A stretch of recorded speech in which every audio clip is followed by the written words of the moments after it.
Question number 15 ನೋಡ್ರಿ. ಬಹುಲಕ 13 ಮತ್ತು ಸರಾಸರಿ 10 ಆಗಿರುವ ಮಧ್ಯಾಂಕವನ್ನು ಕಂಡುಹಿಡಿಯಿರಿ. ಈ ಪ್ರಶ್ನೆಯನ್ನು ಬರ್ತಿರ್ತದೆ. ಇಲ್ಲಿ ದತ್ತಾಂಶಗಳು ಇಲ್ಲಲ್ಲ, ಹೆಂಗೆ ಮಾಡೋದು ಅಂತ ಕೇಳ್ತಾರೆ. ಇಲ್ಲಿ ಬಹುಲಕವನ್ನು ಕೊಟ್ಟಾರ ಮತ್ತು ಸರಾಸರಿಯನ್ನು ಕೊಟ್ಟಾರ, ಮಧ್ಯಾಂಕವನ್ನು ಕೇಳ್ಯಾರ. ಈ ಸೂತ್ರವನ್ನು ಒಂದು ವಿಶೇಷವಾದಂಥ ಒಂದು ಸೂತ್ರವನ್ನು ಇಲ್ಲಿ ಫಾರ್ಮ್ ಅದ, ನಿಮ್ಮ ಸಿಲೆಬಸ್ಗೆ ಅಪ್ಲೈ ಆದ. 3 ಮಧ್ಯಾಂಕ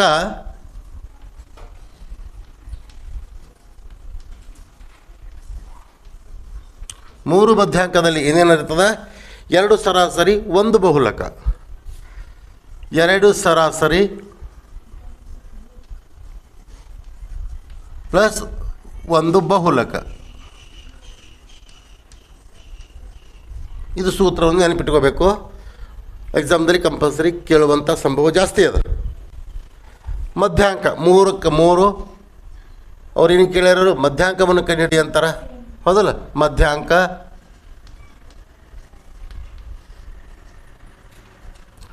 ಈಕ್ವಲ್ ಟು 2 ಸರಾಸರಿಯನ್ನು ಹೇಳ್ಯಾರ ಅವರು.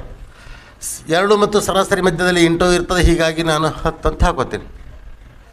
ಸರಾಸರಿ 10 ಅದ. ಪ್ಲಸ್ ಬಹುಲಕ ಎಷ್ಟದ? 13 ಅದ. ಬಹುಲಕ 13 ಆಯಿತು ಅಂದಾಗ 3 ಮಧ್ಯಾಂಕಕ್ಕೆ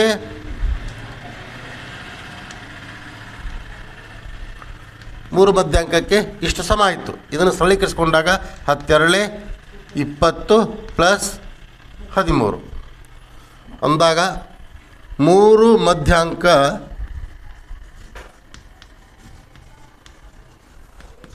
10 13 33 ಮಧ್ಯಾಂಕಕ್ಕೆ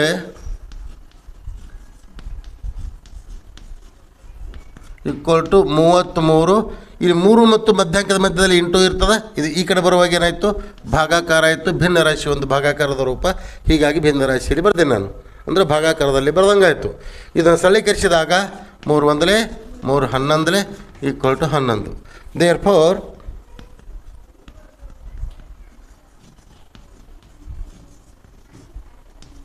ಮಧ್ಯಾಂಕ ಎಷ್ಟಾಯಿತು?